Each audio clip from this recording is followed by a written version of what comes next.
I fell in love with hip hop in the golden era. Even if you look back now, the early '90s, late '90s, that's what they call the golden era of hip hop. Even until this day. So I was brought up in a pretty good time, which is actually why I rhymed the way I rhyme and shit. And there was a lot of rappers that I didn't like all the way, but they still had good songs and shit. Like Biggie, Tupac, I like as artists. And even if I wasn't a big fan of Wu Tang and shit, they still had songs that I like Cream, of course. I like the song and shit. Some other shit. I wasn't a fan of the group, like I wouldn't go buy the album, but I was a fan of the songs. You know what I'm saying? Like nowadays, like everybody's just a fan of songs. Like they're like, oh, why is hip hop not selling no more? It's because people aren't fans of the artists no more and shit. Because you don't know what the hell the artist is about at all. Like I feel, which is not the point of the video, but just a little bit of knowledge for you. I feel that in order for a person to go buy an album from somebody, they would have to feel like they know that person. It's oh my god. But anyways, yeah, that's the text messages I get, dumb shit. But yeah, I feel like that. You have to really connect with an artist to be like, I'm gonna go buy his album and shit. Support him. Give him all the support he needs, he or she or whatever and shit. And during that era, a lot of good shit came out. Like back then, I was telling somebody this. If you bought the Biggie Life After Death album, you heard the song Player Hater. And when she's singing, you know, it's comedic and shit. It was supposed to be a joke. Even on Mace's Harlem World, he was singing Jealous Guys with Puffy. It was a fucking joke. Singing from a rapper back then in the day used to be a joke.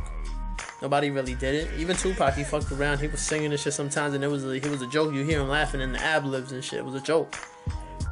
I see how things change and shit. Nowadays, a rapper is singing now, and it's not a joke no more. It's actually serious. Which is crazy to me and shit. Something that can be considered a complete fucking joke is now acceptable as music. It's weird how things change and shit. And I'm sure even the older heads, you know, I'm only in my 20s and shit, early 20s, and I don't think I'm an old head. I think I just call it how I see it. Like even if, let's say I bring some of the music that I grew up listening to somebody right now who's listening to music right now, hip hop, the way it is right now, they would like the shit that I'm bringing, which is basically my music and other people's music that I grew up listening to, because that's what I was influenced by. That's what I sound like. Even though I go all around the board, but that's what I sound like. And they would like it because it's good music overall and shit. It's not no shit where it's like you play a Run DMC record for me, I'm not gonna like that shit. That shit's mad old. You know what I'm saying? Like I don't go that far back and shit into music. Like you play me fucking Big Daddy Kane and shit, I don't even know one of his records. That's just way too old for me and shit. And I hear it and it just sounds old. Like basic claps and drums, and it's not for me and shit. But if I play something that I grew up, you know, you'll listen to it. Because that was like basically the format of hip hop. And they still use it to today.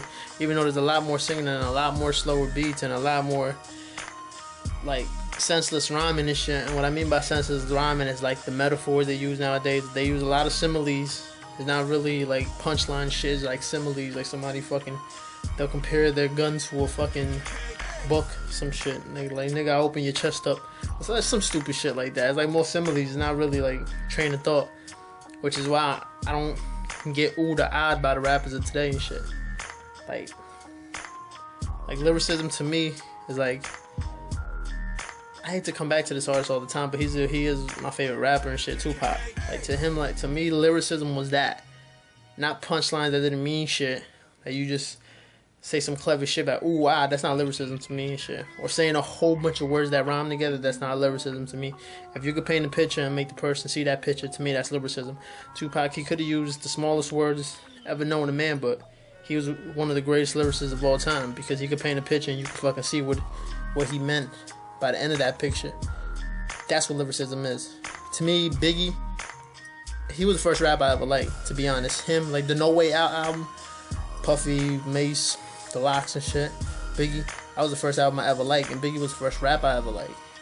But Biggie to me, more like flow, like his lyrics was hot too and shit, but he really didn't have that much to say because I think he didn't grow up like Tupac did and shit. Like Tupac just went through so much shit in his life, and it just developed him so much farther ahead than everybody else. Reading everything and experiencing life and shit. He developed so quick that his train of thought was like that of a fucking 80-year-old man and shit. And Biggie, I don't think he had the chance to develop like that. Like, he was going through life, like taking it as it comes, and his life wasn't that hard and shit. Like, he was selling drugs, yeah, but you know,